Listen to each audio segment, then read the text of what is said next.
Good afternoon to all of you joining me online. Beautiful good afternoon to all of you. I'm joined by Ambassador Karl-Erik Norrman, Ambassador and Professor as I knew him. And I'll just give a brief introduction about Ambassador who's joined me.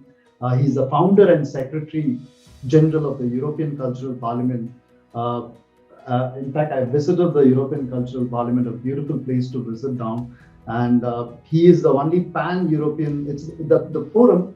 The Parliament is the only pan-European forum and network for the cultural personalities of the sectors of arts and letters. The ECP has around 160 members from around 43 European countries. The ECP initiates projects and workshops, meets in the plenary session in different European cities each year and discusses broad European themes such as democracy, intercultural dialogue, European cohesion, European values, media quality, human rights. So far, the ECP has had 19 full sessions in 18 different European cities, which is there. Now, Ambassador, as a Swedish diplomat for more than 30 years, he has been the private secretary to the Ministry for Foreign Affairs and served in Moscow, Beijing, Geneva, Rome, dealing mainly with the foreign policy, trade negotiations, cultural affairs, development cooperation, and with the United Nations.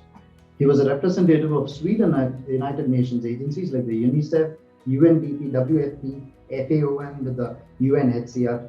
In fact, as ambassador since 1989, he was posted in Spain and Swedish Commissioner General at the Expo 92 in Seville, and later in the 1990s, head of the cultural department of the Ministry for Foreign Affairs. From 1995, he was executive member of the Commission for Sweden Promotion Abroad at the MFA.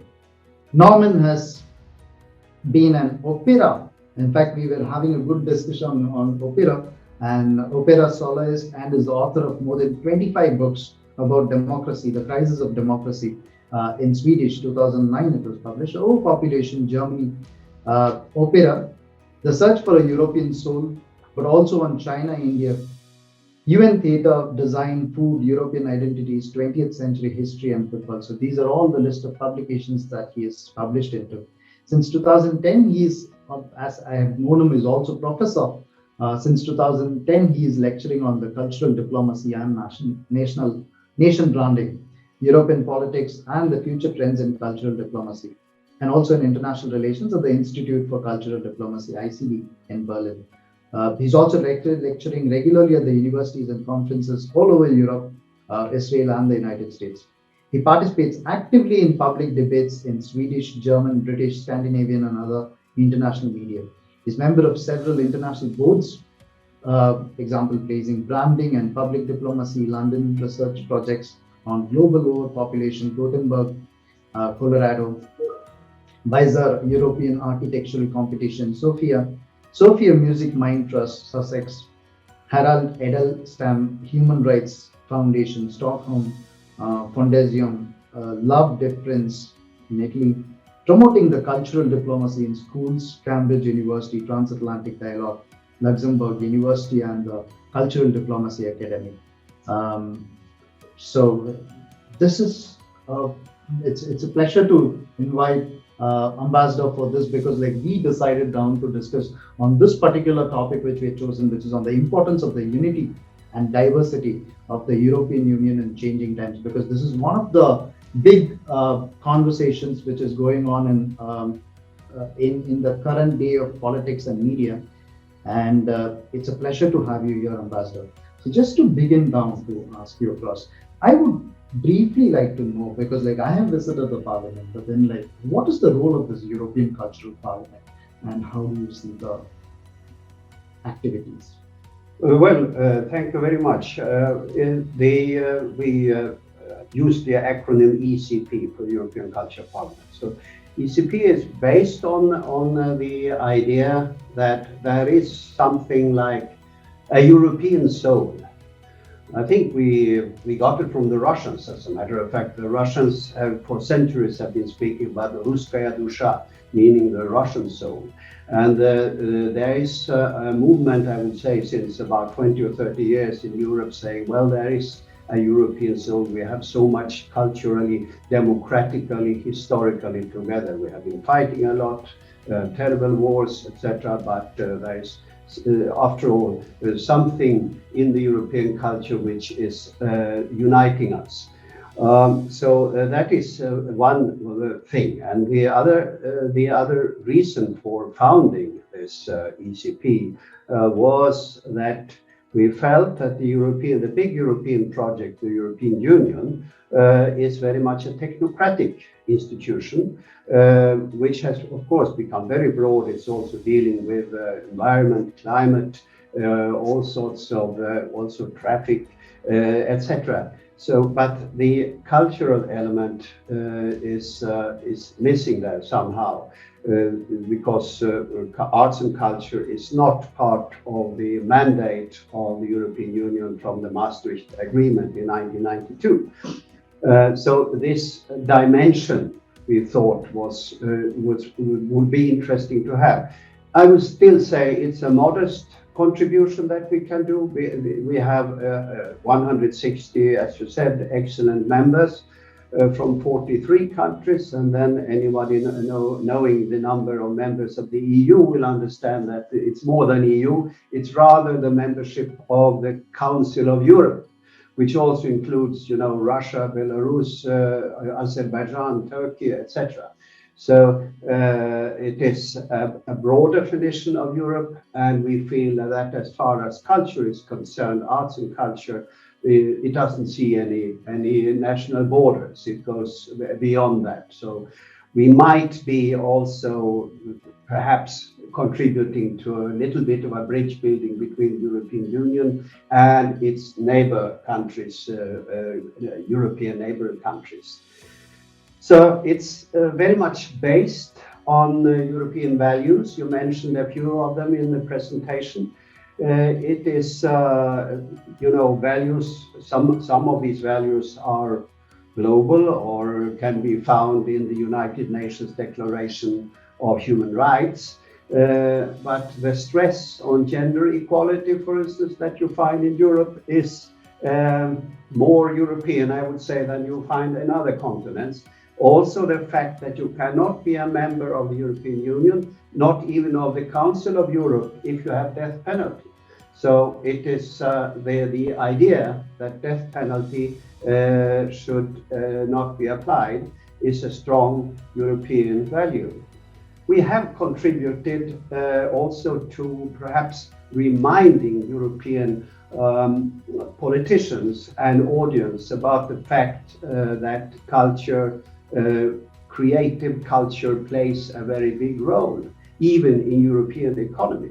So we made a study which was taken over by the European Commission and which is then followed up every year, which shows that about 3% of the full European national or European income is provided by the cultural sector. So these kinds of contributions we have done. As far as unity and diversity, well, the diversity goes by itself if you see that the European Union has 23 languages. I always like to compare European Union with India, as a matter of fact, which also happens to have 23 and then English as the common denominator somehow, or the lingua franca. So this diversity is there, and it is certainly one of the charms of Europe, although, of course, there are bigger countries, more powerful countries, and there are smaller countries, less powerful. But it seems that also in cases where they are historically based or more recently based conflicts between countries, the common membership of the European Union is something that can unite and can, to some extent, solve the worst aspects of these conflicts. Well, I don't know if that answers your question. I think that was very specific because we could know about like the roles and activities of the European Cultural Parliament.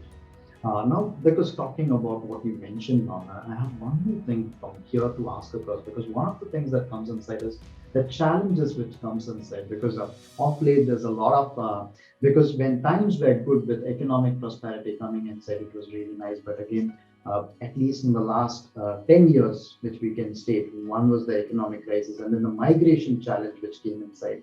All these have brought inside certain questions across whether how is this really going to take shape across? Because one of the things is Poland very recently was quite during the Trump regime, and after that also there were certain issues which were coming inside, and a lot of countries feel that at time periods when economy is bad and migration and all those crises becoming a challenging position.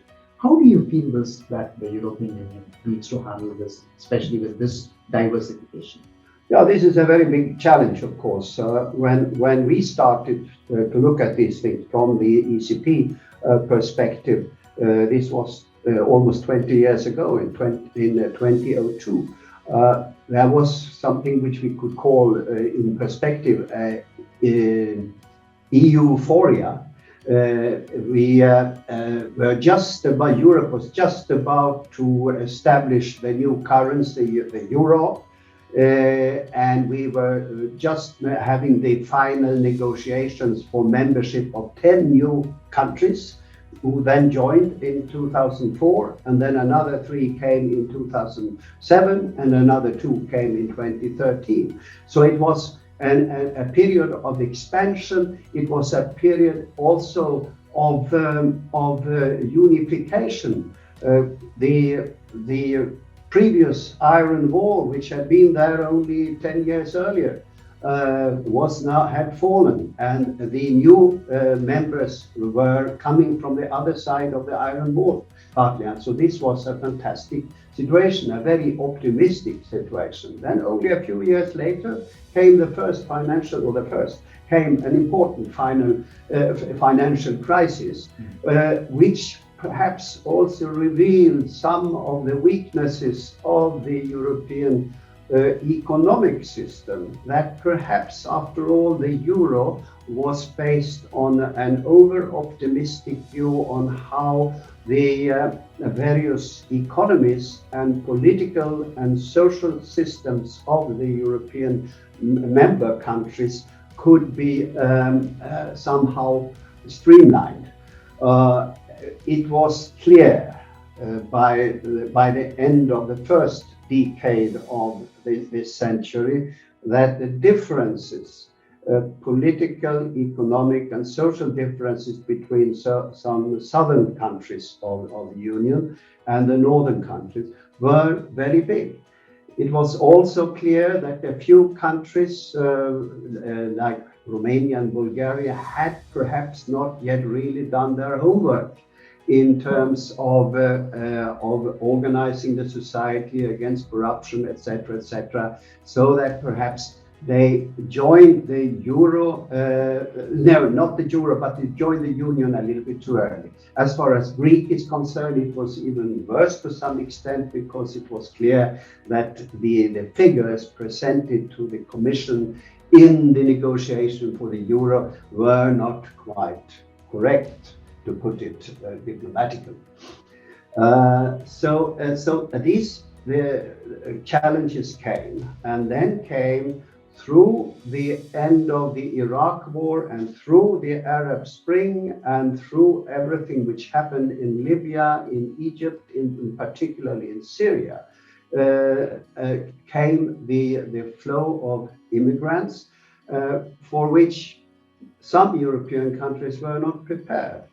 And this is a challenge which is still one of the biggest challenges for the European Union. So we have had many challenges in the last 10 years. The COVID pandemic has added to that and has also revealed, let's say, certain nationalistic trends within countries. well, a prime minister or a minister of health, of course, feels that his prime priority has to be to protect his own population. And that became very clear. And only, let's say, on the second wave, you could say that a European general thinking about the protection against the pandemic, both in terms of various measures in society and in terms of providing vaccine. All these things started to become more coordinated, but we still see examples. Borders who have gone through the Schengen Agreement at the end of the 1990s were again erased. And traveling between the various European countries have become more difficult. So these challenges are, of course, very difficult for the European Union, but the economic north-south differences are remaining. And then on top of this, we have an east-west difference, and that has to do with the different approach. I would perhaps explain this different approach with different history in terms of openness or not openness towards migrants from the south or the southeast. I think if you try to understand what is the reason for Poland, Hungary, Czech Republic, etc., to be reluctant to take immigrants, has to do with a long, almost occupation by the Soviet Union. They were involuntarily part of the Warsaw Pact, and they were involuntarily applying a communist society for more than 40 years. And so the kind of liberalization that they experienced in the early 1990s has not yet really fully matured, and they feel, you will hear many East Europeans say that this is for our security. We have just managed to establish our new identity as independent state members of the European Union. We can't manage now to integrate new cultures into this society. So that is how they see. Whereas in the Western Europe, we feel we have the best lifestyle in the world. We are privileged. We have managed to heal all the wounds from the Second World War, etc. Why shouldn't we be open to migrants from people who are suffering from military conflicts or economic conflicts and so on? So this difference between the Eastern Europe and Western Europe is also a challenge for the European Union. In fact, just to ask you one more from the thing that you asked me, since Britain exited, do you think that will have a ripple effect across, for example, a domino effect kind of thing? For example, Switzerland also went on a referendum. So do you think that influence will be there right now with this period of time? Or how do you see this? Now that is interesting, because right after the referendum of Britain in summer 2016, I think many of us fear that this might also have a domino effect, as you put it. And that there could be, a Grexit in Greece or a Swexit in Sweden or whatever.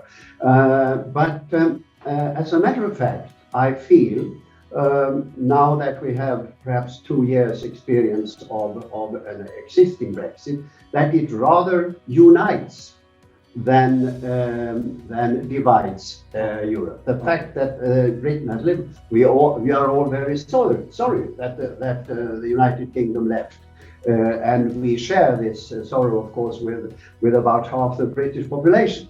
So that is indeed a pity for the European Union. But it seems that the unity of the rest of the countries has been strengthened by this fact. paradoxically perhaps, but we also see the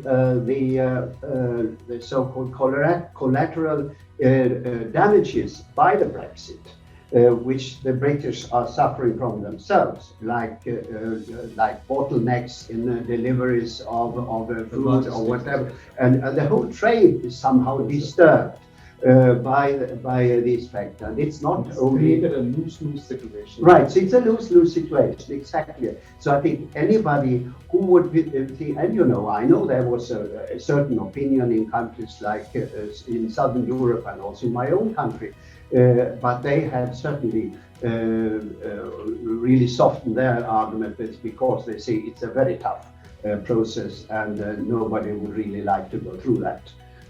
So from that point of view, rather unifying than dividing. That was because that was a very impromptu thing which I really wanted to ask you. Yeah. Now, one of the things which currently, in fact, the US is emphasizing, at least in the last few days, is Russia and Ukraine. There's a conflict kind of a situation which has come inside with Russia positioning military, and there's a kind of US is involved across. Do you feel in these cases, and at the same time in Belarus, which has been going on the migration crisis. Now, do you feel in this, Europe needs to really act a little more tough? Because these are times where the US is acting tough. And do you feel that Europe also needs to actively get strong and tough in this? What's your view on this? Well, of course, everybody would like to react towards the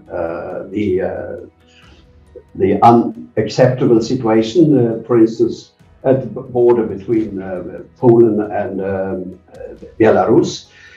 But I think I had to take one step back here and look at it from a little bit more diplomatic point of view. I would say many of us Europeans, not necessarily all Swedes, but a large part of the French and some others are, let's say, EU federalists and would like to have a stronger common Europe where we, for instance, elect a European president and so on.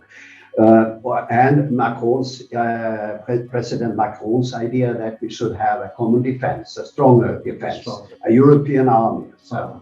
But in the meantime, the European Union is perhaps the world's leading soft power. Yeah. We have a marvelous life quality. We have great arts and culture, etc. We are rather good, comparatively good at climate defense, etc., etc. But we are not a common military power. If you add the various military expenditures of the countries like France, Britain, after all, in that from that perspective, Britain should be counted also, Germany and Italy. They have bigger military expenditure together than Russia has.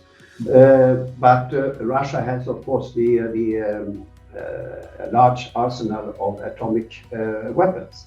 But my instinct, and I think I share this with many who have at least diplomatic backgrounds, is that we should rather discuss. We should rather sit down and have a dialogue than reacting very strongly with various threats or sanctions or boycotts, etc. You know, in the middle of the Cold War.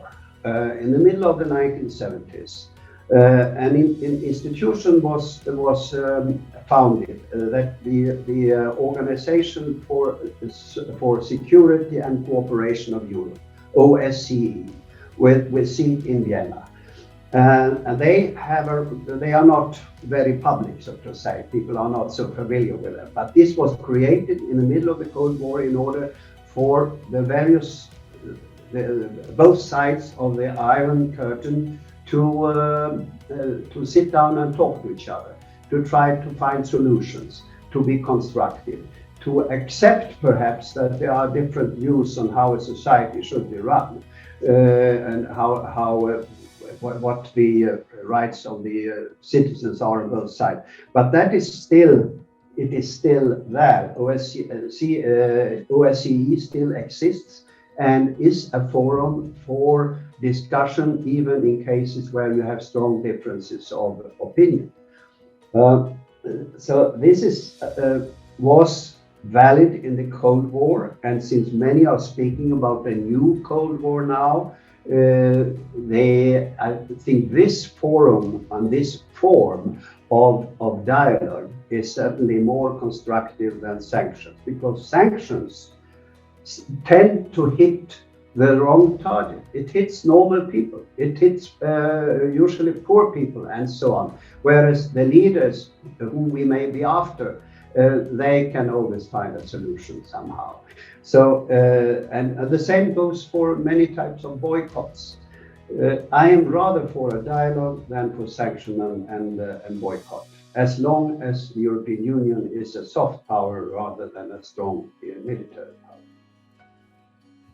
Even I'm of the same opinion, because I believe that wars do not lead anywhere, and a soft power is something which always solves the issue. But some way down, do you think so that soft power is something which is taken for granted?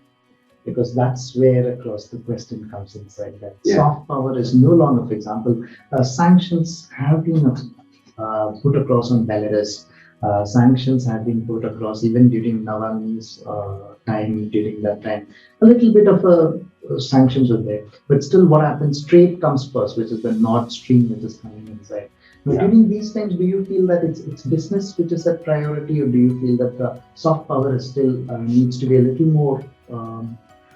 Yeah, well, of course, business is not soft power, of course. Business we categorize as hard power, of course. And from that point of view, the European Union also has smart power, which is the combination of soft power and and hard power.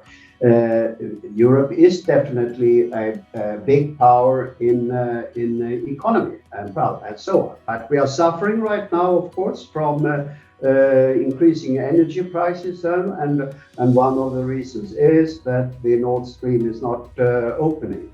And well, this is a game played right now, and we will see what happens to that one. But I think it's a waste of resources that you build such an enormous pipeline and you don't open it.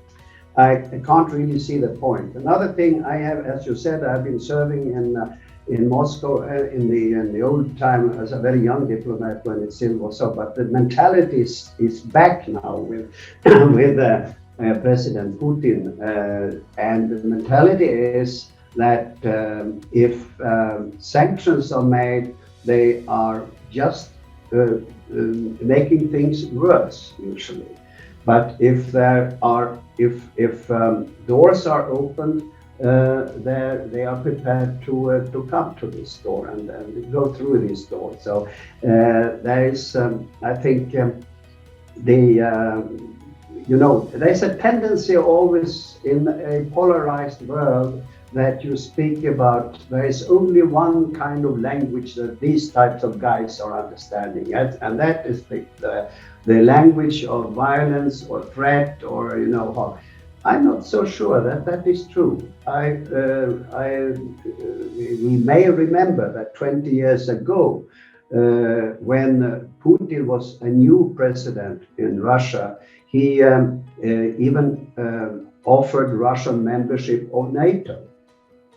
Nobody remembers that today, but that's what he said at the security conference in Munich. And this was the atmosphere at the time. It also contributed to this euphoria that, well, we will all be friends and we will work together for a better world, etc., etc. But now we are back at a more polarized situation again. I think we don't improve the situation through more sanctions or boycotts. I think there is one question which also has come from Ankita Jain, and she's asked this question stating that I think the participants could also ask more questions down, and you have the ambassador and professor So again, he's open to take questions as well. So you could mention your name and ask the questions. Ankita Jain has a question. Again, the question is on Europe has always been acceptable for immigrants, open down for migration. Do we know already it will have more benefits to make the migration process more smoother in the future? Because the thing is, Europe needs more labor resource, and thereby for the whole activities in competing with China, with India, with Brazil, with US. Now, how do you see this? That the policies for migration, do you feel it will be much more smooth in the future, or how do you see this? Well, I'm afraid this might take some time, because right now the messages from both Emmanuel Macron in France and to some extent from for instance, the new government in Sweden, which is a social democratic government, is still that we have now accepted so many immigrants in the last 20 years that we have to somehow take a break to integrate these people, because integration has not functioned so well. It's a small country, and all of a sudden 20 to 25% of the people living in Sweden today are immigrants. And we were not used to that. And this goes also for Germany to some extent, for France, for Belgium, Netherlands, Italy. There is a tendency within the European Union membership that the borders of the European Union have to be protected better, that immigration has to take place on a regular way. Legal immigration and not illegal immigration, which has been the main source of immigration in the last 5 years. So whether it will be smoother or not, after this is the question, if it can be organized the way that people who have a good reason to emigrate to Europe can then be channeled through the right authorities, etc., embassies and immigration offices. I'm not so optimistic about a big wave of immigration, because it was a little bit more than many European countries could take. I would say that the East European countries still have room for more immigrants. But I explained earlier why they have some misgivings about that. That might disappear, I don't know. But the Europeans have probably tried to consolidate the situation now and take care of the problems, because multiculturalism, which we all advocated 10 years ago, has in some cases become parallel societies. And when it becomes parallel societies, then that is a problem for any national government, and it's a problem also for the European Union. So as long as we can't take care of these challenges in a good way, I think there will be efforts, at least from the European so-called Frontex, the external border of European Union, to try to limit and to make regular the immigration. We speak about a demographic problem in Europe, that people are getting older and we have a rather low fertility and so on. As you know, I have another opinion on this time. I feel that a demographic problem is rather when you have too high fertility, so that too many young people are growing up at the same time, because most societies cannot find job for all these people, and that is an enormous challenge for any country with a tendency of overpopulation. the Europeans, part of the European success, because after all we have a fantastic life quality in Europe. Part of that is the fact that we have a very, shall we say, controlled growth of population. There are certainly gaps to be filled. I know that here in Germany, for instance, there are many jobs to be filled and so on. So recruitment of specific jobs and qualities will certainly be going on, and people from all the world are certainly welcome to fill these gaps.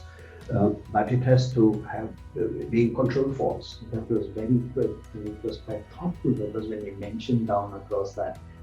People, it's created parallel societies, and thereby it needs this embedding which needs to happen, and especially high-skilled immigration is a necessity around the world, because when the world is changing towards the there is one question, I think Catherine Flynn has asked this question, and with Catherine, we've had quite a lot of discussions on Brexit, and she's also very passionate on politics. I think she has this question. It's a pleasure to hear your thoughts. And I was wondering what you feel the wider impacts of Brexit could be on the European culture. That's a good question. I really hope it won't have too much effect on it. But I already know from the parts of the music world that I know, and I'm familiar, that there have been difficulties also. It's partly Brexit and partly the pandemic that had made it physically impossible for artists and so on to come to events on the continent and vice versa. So there has been a limit, and of course there is a problem that many young, let's say, artists to be, or could, that they are not being able to take their final grades, etc., on the British Isles. That is, of course, a pity that they are less open for the rest of Europe in terms of a university exchange, student exchange, which has been so important before. And I guess we are all sad for that. But we have to now somehow deal with this issue and have an exchange between ourselves. The wonderful Erasmus program, for instance, also used to encompass the United Kingdom. But I'm afraid now it's mainly a continental plus Nordic countries issue. At least in the coming years, it seems that it will reduce the exchange, it will reduce the openness between, also in the fields of arts and culture, between the United Kingdom and the rest of Europe. But I hope that in the long run, culture will again continue to go across borders, just like we have good cultural artistic relations with Russia, with Georgia, Armenia, etc., countries which are not members of the European Union. I think a few more questions have come in. I think Lalit Verma asked this question. He says that Europe has accepted many immigrants with open arms. And do you have any tips for migrants to accept European culture and feel like home? So again, his question is the same thing, that how do you bring about this cultural diplomacy for uniting the multicultural beyond Europe as well? So how do you see this? Well, I feel that it is integration is very important, and one way of integrating into Europe is, of course, accepting the European values. And as I said, I feel that these European values are or could be universal. It seems, for instance, they seem to be accepted mostly by countries like Japan and South Korea, who come from much very different backgrounds. And that is, for instance, that gender equality I would stress particularly, because in many other parts of the world, the role of women is not the same as in Europe. And absolute gender equality is a very important factor, I feel. Another factor which I think would facilitate integration and facilitate the coexistence between people with different cultural backgrounds is the, let's call it, the secular approach. You have religious freedom, yes, but let the religion be your private business, and do not allow religion to become political. Because in that way, if religion becomes too political, you will probably have a problem even accepting the normal European rule of law and the normal, not only the legal system, but even the, let's say, the ethical, the moral system of European countries. So these, with these, plus of course learning the language of that particular country. English is wonderful; we can all understand each other. But for many working places, learning the language, whatever it may be, German or Dutch or Swedish, or so that is another advice.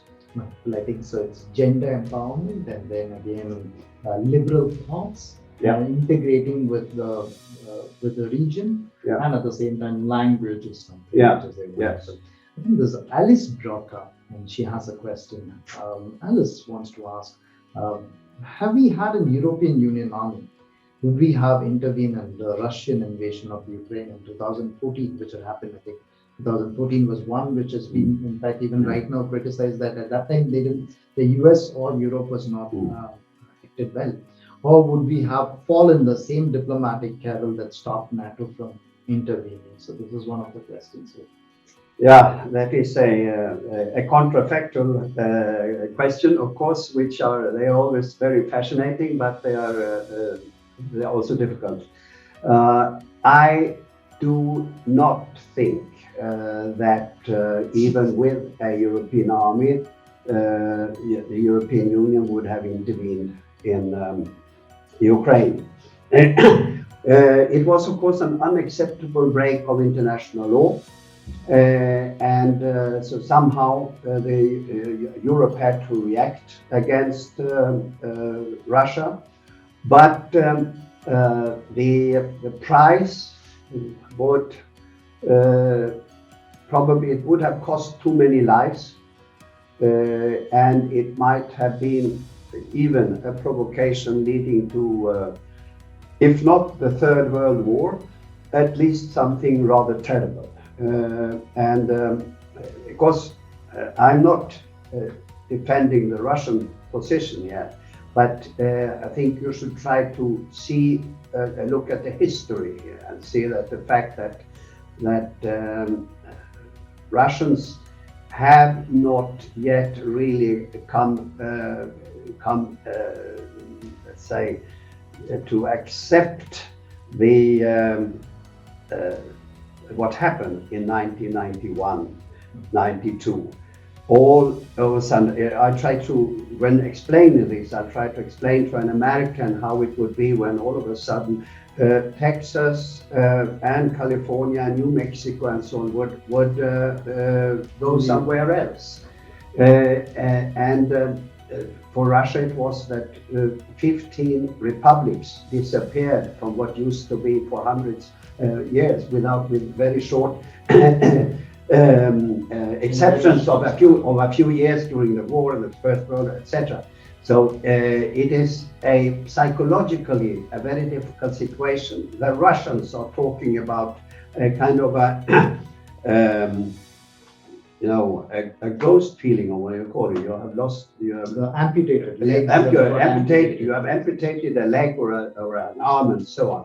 So that is the kind of feelings that the Russians have, and which made Putin very popular through this intervention in Russia.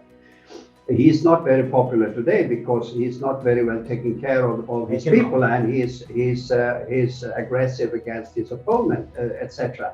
But these feelings are there, and that's why, for instance, some of the big Russian authors in history, like Gogol and so on, was born in Kiev, and others, and so to accept this idea has been a little bit difficult for the Russians. And but it is a fact since 1992, and Moscow is tending to accept it after all.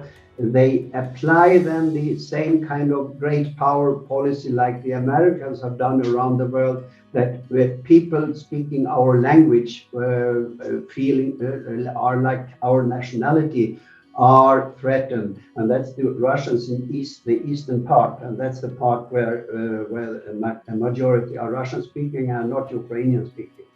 That is where they are. So we don't like it. We Western Europe, we don't like it. We didn't like the Iron Wall either.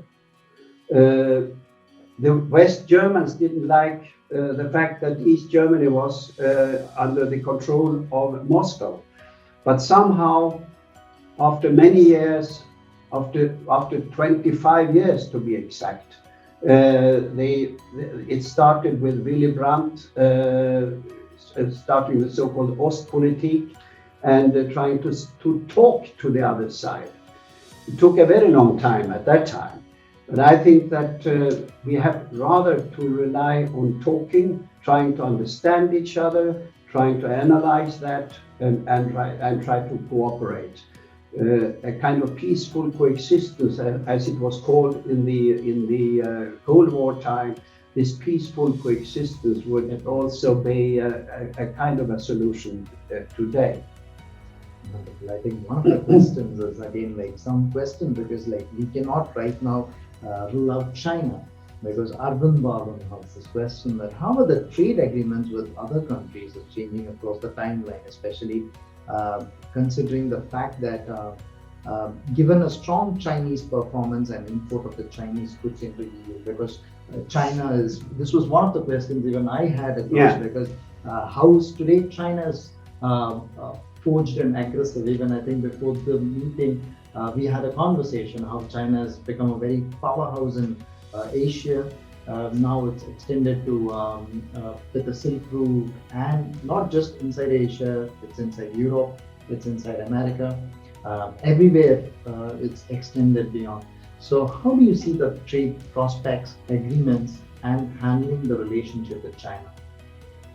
Yeah, that is a very important issue, of course, because after all, China for the European Union is I think the biggest import factor and the second biggest in terms of export.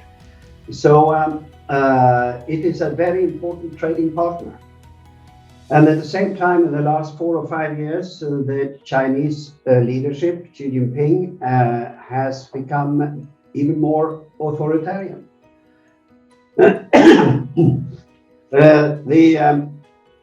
So this is a dilemma for the European Union. To my knowledge, there is a proposal right now on the table from the European Commission that we should be tougher. We should try at least somehow to support Lithuania, who has protested openly, and in protest, or let's say as a provocation, but also as a pragmatic deal, because Taiwan is a very good, well-functioning democracy. With which it is good to have a well-functioning trade. So they decided to open a trade office, which provoked the Chinese mainland very strongly. China is not a very important partner for Lithuania as such. But of course, for the European Union, it is very big. And the interesting thing from a European point of view is that we import much more from China than we export. There is at the same time a very strong interest in Europe to be able to invest more in China. There is also an interest in trying to get the Chinese playing by the rules, by the World Trade Organization rules, a little bit more than they are doing, in order, because there is always a feeling that perhaps that or that particular product. I remember a case of the solar energy, for instance, such solar panels, that they were more or less dumped into the European market. So there are always, there are, and there will always be such cases. There's an interest from the European side, and I would say from for instance, countries like Germany and France and Italy. There's a very strong interest. It's decisive that we can export more to China. But at the same time, it is not acceptable the way they are dealing with Hong Kong, the way they are dealing with the minorities in Xinjiang, and also some of the behavior in the trade field. So what to do? It seems to be a move from the European Commission to take some tough measures. We haven't seen yet and don't know yet exactly what kind of measures there will be. But some countries will say, no, we have to make here a difference between trade relations. We all want to trade. That's good for all of us. And the human rights issues. And almost any country in the European Union has one case. I know in my country, Sweden, we have 2 or 3 different cases with persons in prison because they have done something, written something which is not in line with Beijing's politics. So I think there will be some interesting discussions in the coming weeks on how to deal with this, and I think that the so-called realpolitik will somehow win after all. This is not only because money comes first or follow the money, but it's also because it is almost a kind of a tradition. With China, China's entry on the world stage was around 1980, and it was a fantastic boom in the 1980s. Then came the demonstrations on Tiananmen in 1989, and for a year, about not more than a year, there was a certain downward trade in the trade. As a reaction to these crimes against human rights. I think if we would have a downward trend now, it will only be a very short one. In the long term, trade will go on and will be prosperous, because there's so much win-win in that particular relation between Europe and China. And we should add, in my hometown, Stockholm, there is an institute which is a very important one. That's the Institute for Democracy and Electoral Assistance. IDEA, it's called IDEA, it's the acronym. Last week, they came with a new report saying how is the democratic situation in the world. Well, it's not very good. The democracies are becoming a little bit more authoritarian. Half democracies are also becoming more half authoritarian than half democracies. And so there's a trend all over the world, unfortunately, where we are going towards more authoritarianism and less democracy. That is a very serious trend, but somehow we will have to live with it, because how would it be in the United Nations, for instance, if we had only democracies in the United Nations? We never had only democracies in the United Nations. Somehow we have to cooperate. Somehow we have to be able to cooperate with each other, even if we don't agree on all issues, including the issues of human rights. I think this is where the concept of the benevolent democracy that comes inside. Yeah. Benevolent dictatorship that comes inside. The benevolent dictatorship, again, like how do we put this as what's the degree of the benevolence Yeah, of the dictatorship is a question that Yes, comes inside. yes. Which is there. Yeah. So I think a few more questions. In fact, Professor Dimitrova has a question down. Due to the rapidly increasing amount of diversity in varying countries and companies, achieving the diversity is of extremely high business value, because business at the end of the day is the one with exposure. What are the main challenges to achieve the organizational diversity, especially in the inside the private enterprises and inside the world of business? Organizational diversity is one of the questions that everybody wants, because we need talents. We accept migration of goods, but when it comes to migration of people, that needs to be much smooth. So how do you see this? Well, I guess again it's a little bit of an issue of integration, and so if for instance we are speaking about a multicultural composition of employees in a company in New Delhi. I think there are various people from Europe, Africa, Latin America, and so on who are coming there. They would probably have to somehow adjust to the Indian way of living, or the New Delhi part, because India is big, so there are very many parts of it. But let's say New Delhi, and try to understand each other on that platform. And the same would be if this would happen in Lagos, in Nigeria. It would also be applying somehow accepting that the platform is Nigeria, and the values that we have to somehow adapt to them. And the same thing goes for Berlin. There are certain values here which I referred to earlier, and together, if we understand each other, then we can do a wonderful team. There is another aspect, of course, and that, for instance, that is, very hierarchic type of organizations, or more flat,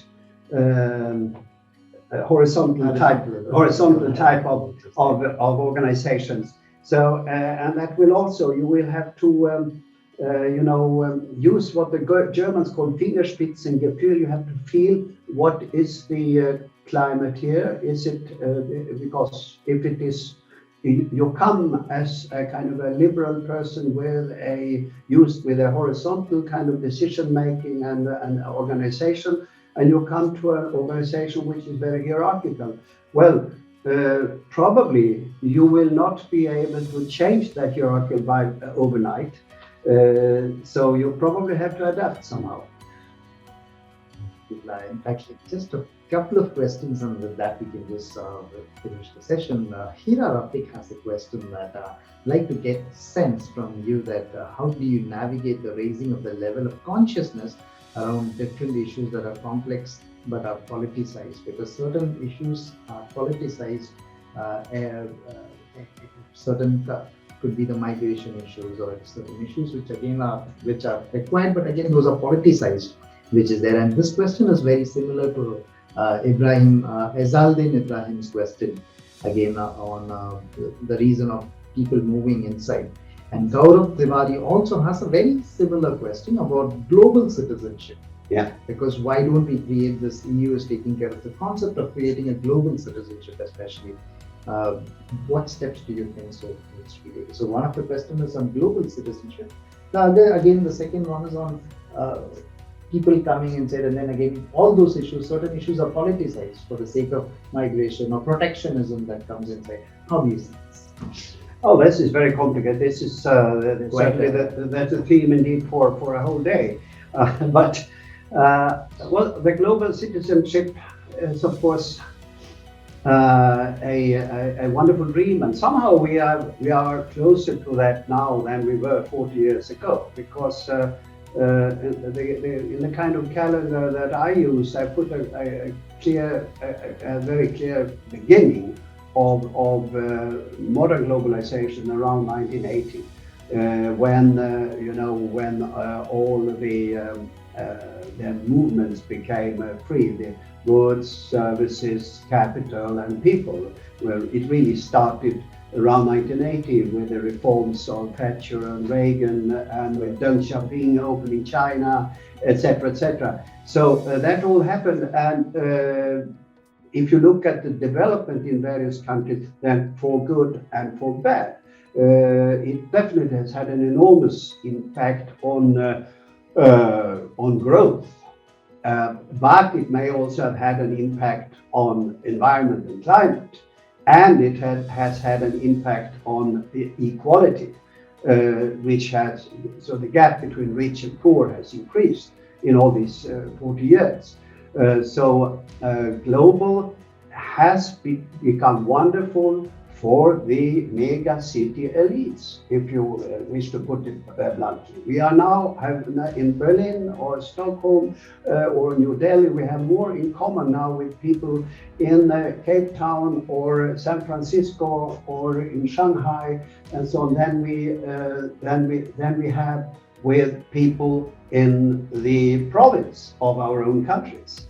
So very much of the polarization that you find within countries now is a part of this globalization, where the big city life, the so-called elites, have more in common than they have with their own province. So that is a problem with the globalized citizenship. The poor 6 children woman in Chad alone, her husband left long ago. She has less in common with the capital than and more in common with another poor women down in Mozambique.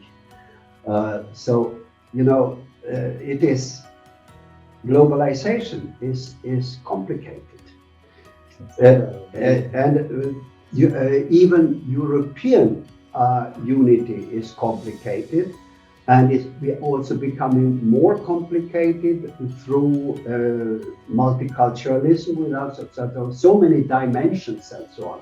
But if we widen this to the whole world, it is really very difficult. But I'm not worried about the feeling of global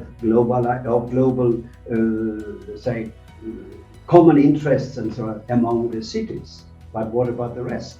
The other 90% of the other 7 billion. I still remember in the 90s it was glorified because Joseph Stiglitz and globalization on its impacts. Because what was a beautiful story of the 90s became a criticism in 2020 because it's also created a difference between the haves and the have-nots. Right. And if there is one last question before we conclude the session, Please. Because we cannot really move without this question. Yeah. How do you see this green transition and Europe? Because Europe has always been the institution that sets standards for green transition or the eco-friendly transition. So how do you think, because it's again Greta Thunberg, or like there have been child crusaders who actually fought for this, and today even I think Christian Lindner has yesterday mentioned that 60 billion euros would be given to this green transition. How do you see this for Europe taking initiatives in this? Well, I guess this is one of the fields, as I mentioned before, where Europe is perhaps takes the lead or can take the lead. The problem here and the challenge is that it is only when you have achieved as much development and a lifestyle that most part of the world would dream of. It's only then that you can start seriously ask these questions and ask for measures against these challenges. So you know, it's no coincidence that the first environmental conference, the United Nations conference, took place in Stockholm 50 years ago, or 49 years ago. Already then, the differences between the rich countries and the poorer countries were evident. it's easy for the rich countries to say that you have a lot of problems down there in your poor countries. But they know that they also would like to become a rich country. They want to also reach this level, European or Japanese or American and so on. And they have to go through a lot of processes which will also then produce a lot of emission and a lot of pollution and a lot of new challenges for the global environment and climate. So and the positions are the same today, with the only difference that now China and India has also joined the richer part, because they have huge middle classes who have joined the European and American middle class, being then world champions in polluting and CO2 emissions and enormous ecological footprint, etc., etc. So we have together to try to both respect the fact that poor countries will need help in order, they need assistance in order to make the necessary measures. They can't do this just by themselves. And this is then, of course, an issue which has to do what is development assistance and does aid work, which is a huge issue. I've spent many years in development assistance. I know that there is always a risk that the assistance can land in the wrong pockets. But we have to try to look around this and accept that without a very substantial development assistance from us, the Europeans and Americans, etc., we cannot achieve the environmental goals which we want to achieve. For ourselves, I think we could do it, and we should perhaps also then look at various or the alternative energy sources, etc. And I think, for instance, France is right and Finland is right, and others say nuclear power also belongs to those energy sources which are less CO2 emitters. Ambassador, it was really a pleasure to have you in conversation, and I think it's been a lot of questions have come inside from the participants, and thank you for joining us for this program. And we really wish to have more such programs with you, but again, time is the constraint which is there. So based on your availability, we would like to have more such interactions across. Thank you so much for joining. My pleasure. Thank you very much. Thank you so much.